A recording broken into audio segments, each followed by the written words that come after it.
श्री सरस्वती अष्टोत्तरशतनाम स्तोत्रम्। सरस्वती महाभद्रा महामाया वरप्रदा श्रीप्रदा पद्मनिलया पद्माक्षी पद्मवक्त्रगा शिवानुजा पुस्तकभृत ज्ञानमुद्रा रमापरा कामरूपा महाविद्या महापातकनाशिनी महाश्रया मालिनी च महाभोगा महाभुजा महाभागा महोत्साहा दिव्यांगासुरवंदिता महाकाली महापासा महाकारा महांकुशा पीता च विमला विश्वा विद्युन्माला च वैष्णवी चंद्रिका चंद्रवदना चंद्रलेखा विभूषिता सावित्री सुरसा देवी दिव्यालंकारभूषिता वाग्देवी वसुधा तीव्रा महाभद्रा महाबला भोगदा भारती भामा गोविंदा गोमती शिवा जटिला विंध्यवासा च विंध्याचल विराजिता चंडिका वैष्णवी ब्राह्मी ब्रह्म ज्ञानैक साधना सौदामिनी सुधामूर्ति सुभद्रा सुरपूजिता सुवासिनी सुनासा च विनिद्रा पद्मलोचना विद्यारूपा विशालाक्षी ब्रह्मजाया महाफला त्रयीमूर्ति त्रिकालज्ञा त्रिगुणा शास्त्ररूपिणी शुंभासुरप्रमथिनी सुभदा च स्वरात्मिका रक्तबीज निहंत्री च चामुंडा चाम्बिका तथा मुंडकाय प्रहरणा धूम्रलोचनमर्दना सर्वदेवस्तुता सौम्या सुरासुरनमस्कृता कालरात्रि कलाधारा रूप सौभाग्यदायिनी वाग्देवी च वरारोहा वाराही वारिजासना चित्रांबरा चित्रगंधा चित्रमाल्य विभूषिता कांता काम प्रदावंद्या विद्याधर सुपूजिता श्वेतासना नीलभुजा चतुर्वर्ग फलप्रदा चतुरानन साम्राज्या रक्तमध्या निरंजना हंसानना नीलजंघा ब्रह्म विष्णु शिवात्मका एवं सरस्वती देव्या नाम्नामष्टोत्तरं शतम् इति श्री सरस्वती अष्टोत्तरशतनाम स्तोत्रम्। श्री सरस्वती अष्टोत्तरशतनाम स्तोत्रम्। सरस्वती महाभद्रा महामाया वरप्रदा श्रीप्रदा पद्मनिलया पद्माक्षी पद्मवक्त्रगा शिवानुजा पुस्तकभृत ज्ञानमुद्रा रमापरा कामरूपा महाविद्या महापातकनाशिनी महाश्रया मालिनी च महाभोगा महाभुजा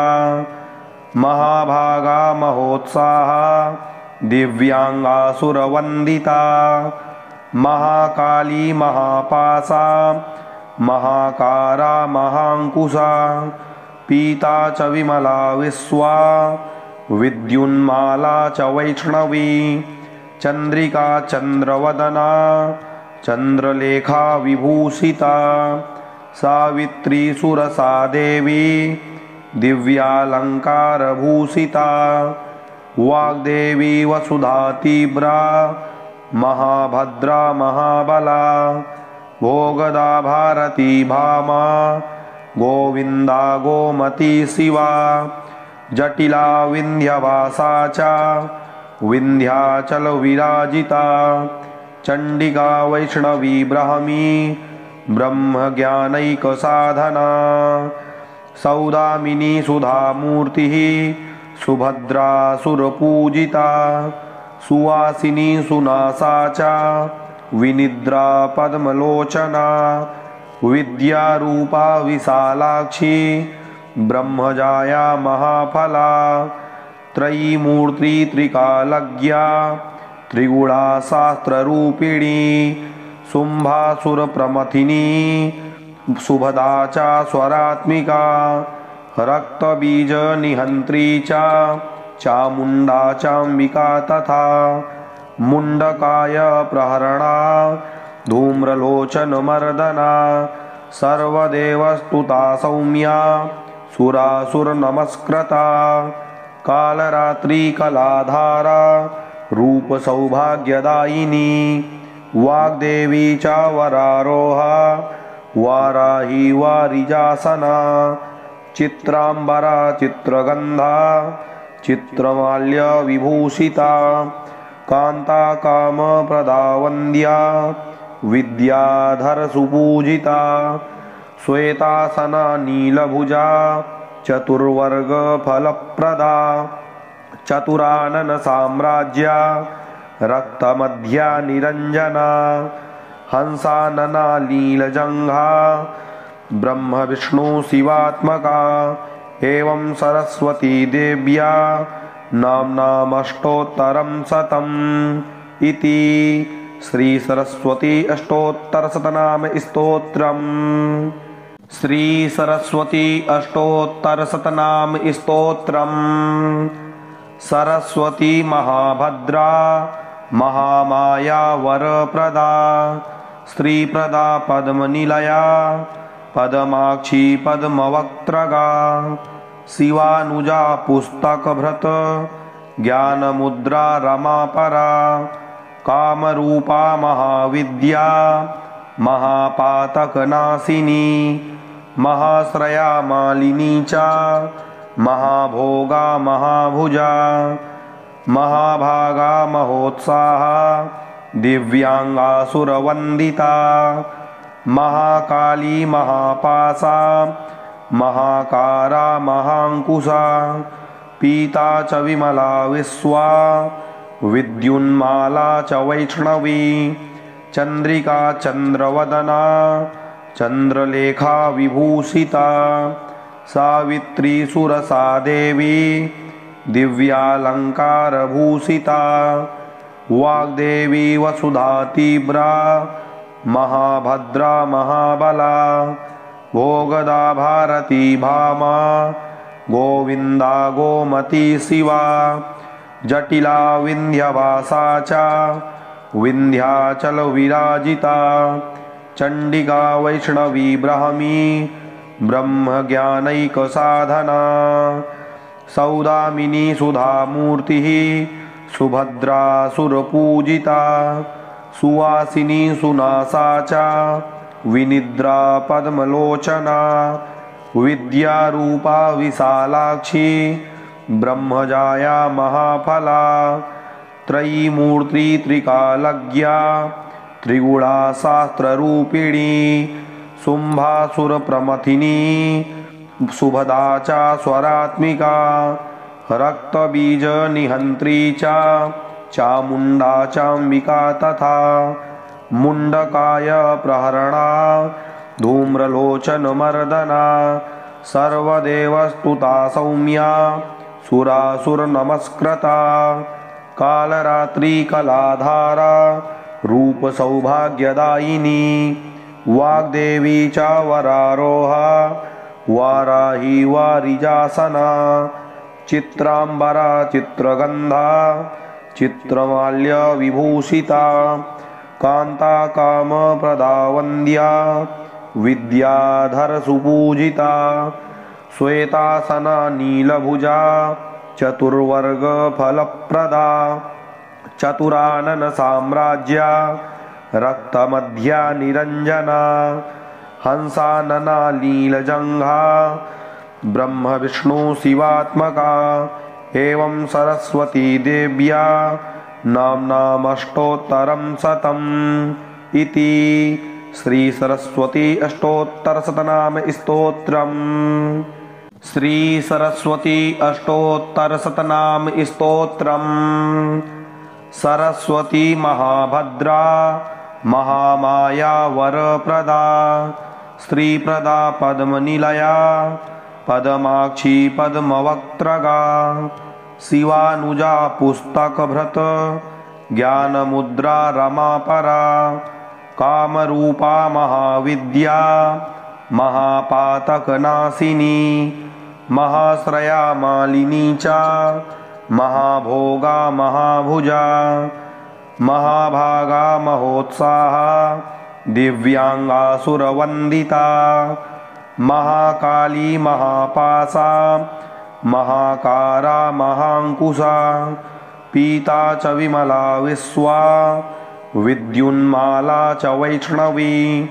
चंद्रिका चंद्रवदना चंद्रलेखा विभूषिता सावित्री सुरसा देवी दिव्यालंकारभूषिता वाग्देवी वसुधा तीव्रा महाभद्रा महाबला भोगदा भारती भामा गोविंदा गोमती शिवा जटिला विंध्यवासा च विंध्याचल विराजिता चंडिका वैष्णवी ब्राह्मी ब्रह्मज्ञानैक साधना सौदामिनी सुधामूर्ति सुभद्रा सुरपूजिता सुवासिनी सुनासा च विनिद्रा पद्मलोचना विद्यारूपा विशालाक्षी ब्रह्मजाया महाफला त्रयीमूर्ति त्रिकालज्ञा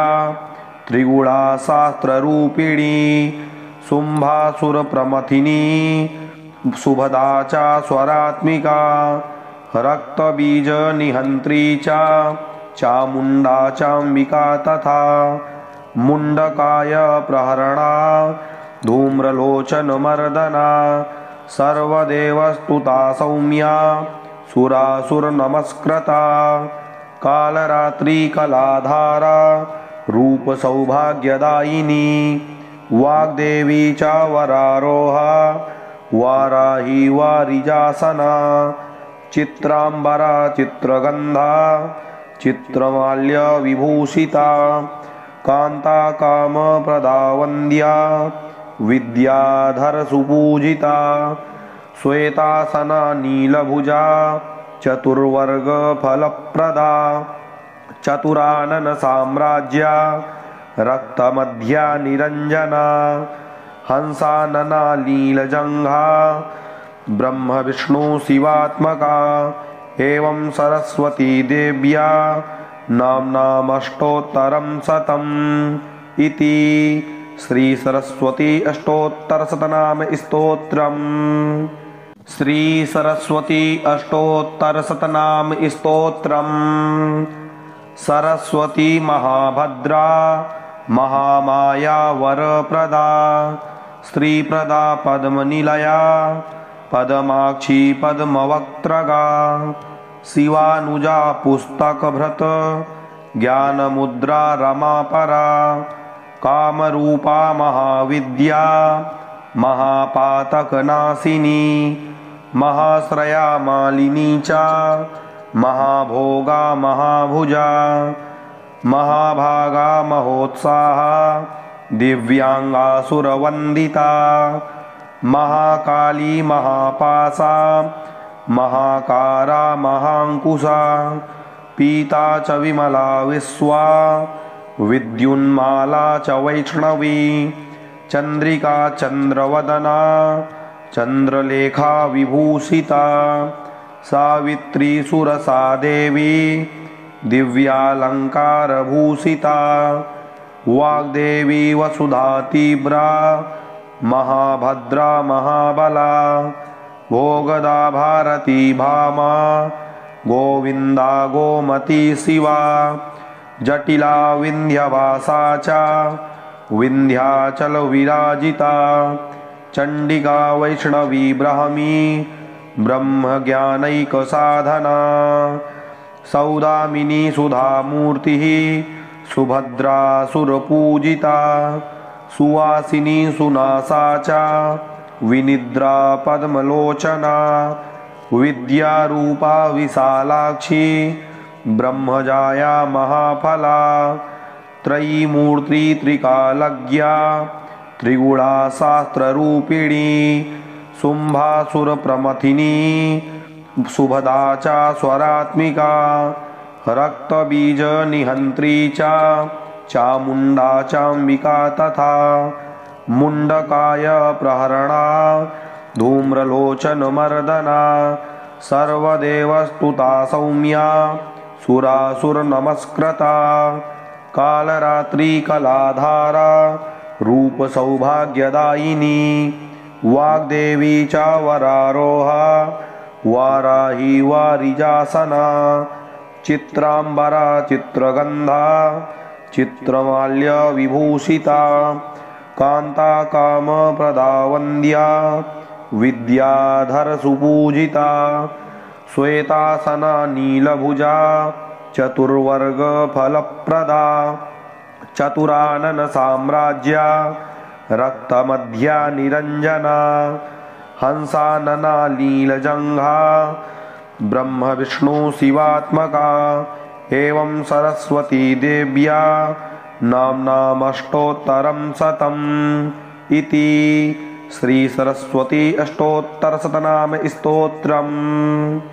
श्री सरस्वती अष्टोत्तरशतनाम स्तोत्रम्। सरस्वती महाभद्रा महामाया वरप्रदा श्रीप्रदा पद्मनिलया पद्माक्षी पद्मवक्त्रगा शिवानुजा पुस्तकभृत ज्ञानमुद्रा रमापरा कामरूपा महाविद्या महापातकनाशिनी महाश्रया मालिनी च महाभोगा महाभुजा महाभागा महोत्साहा दिव्यांगासुरवन्दिता महाकाली महापासा महाकारा महांकुशा पीता च विमला विश्वा विद्युन्माला च वैष्णवी चंद्रिका चंद्रवदना चंद्रलेखा विभूषिता सावित्री सुरसा देवी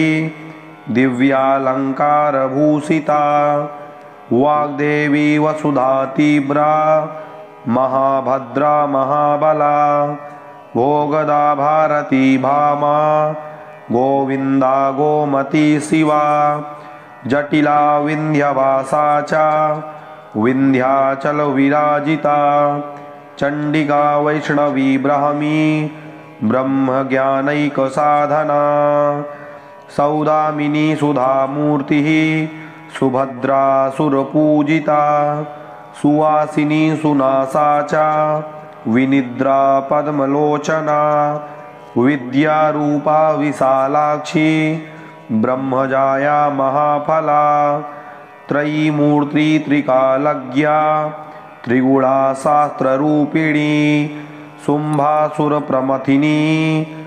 सुभदा च स्वरात्मिका रक्तबीजनिहन्त्री च चामुण्डा चाम्बिका तथा मुण्डकाय प्रहरणा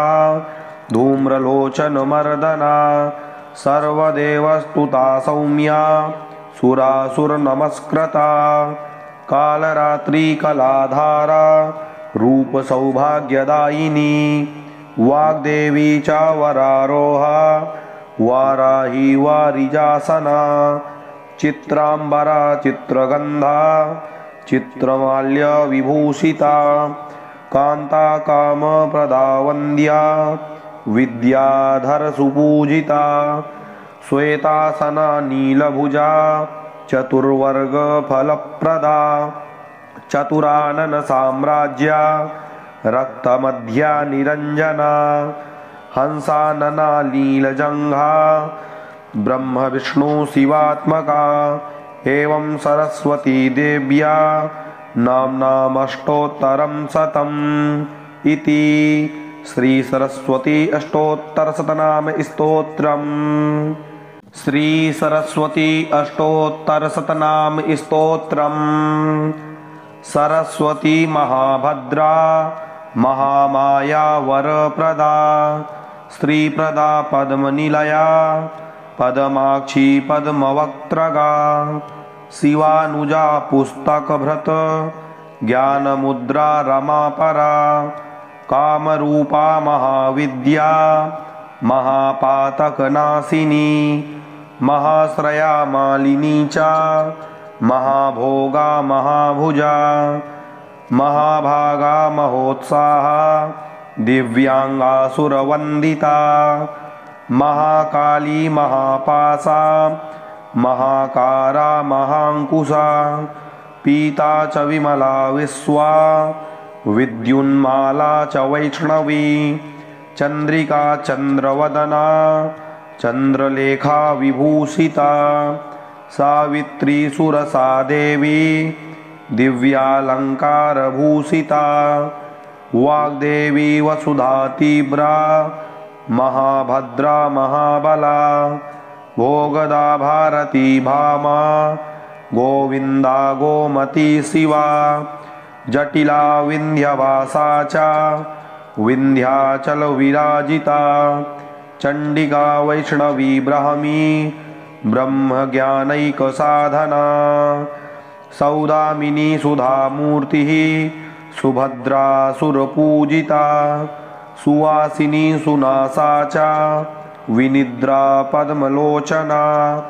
विद्यारूपा विशालाक्षी ब्रह्मजाया महाफला त्रयीमूर्ति त्रिकालज्ञा त्रिगुणा शास्त्ररूपिणी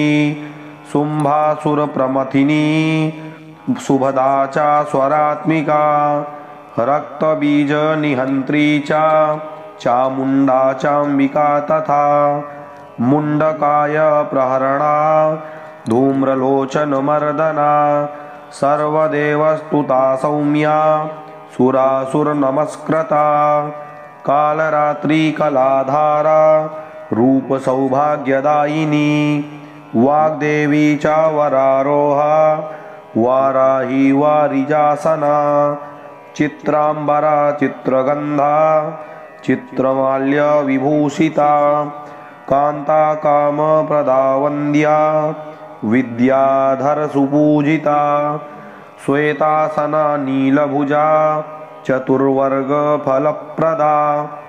चतुरानन साम्राज्या रक्तमध्या निरंजना हंसानना नीलजंघा ब्रह्म विष्णु शिवात्मका एवं सरस्वती देव्या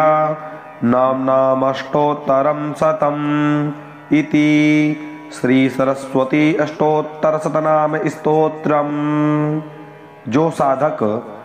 इस सरस्वती स्तोत्र का नित्य पाठ करता है,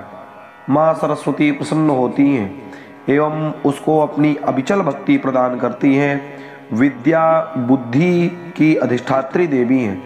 अतः अगर माँ सरस्वती प्रसन्न हो जाए तो अपनी कृपा करके साधक को विद्या बुद्धि और विनम्रता प्रदान करती हैं। इसीलिए विद्यार्थी को चाहिए कि वह प्रतिदिन इस अष्टोत्तर शतनाम स्तोत्र का पाठ करे, ताकि उसकी जो मेधा शक्ति है वह तीव्र हो सके और बढ़ सके। पूरा वीडियो देखने के लिए धन्यवाद। यदि चैनल में नए हैं तो चैनल को सब्सक्राइब अवश्य करें, साथ ही बेल आइकन प्रेस करें एवं कमेंट बॉक्स में अपनी राय अवश्य दें।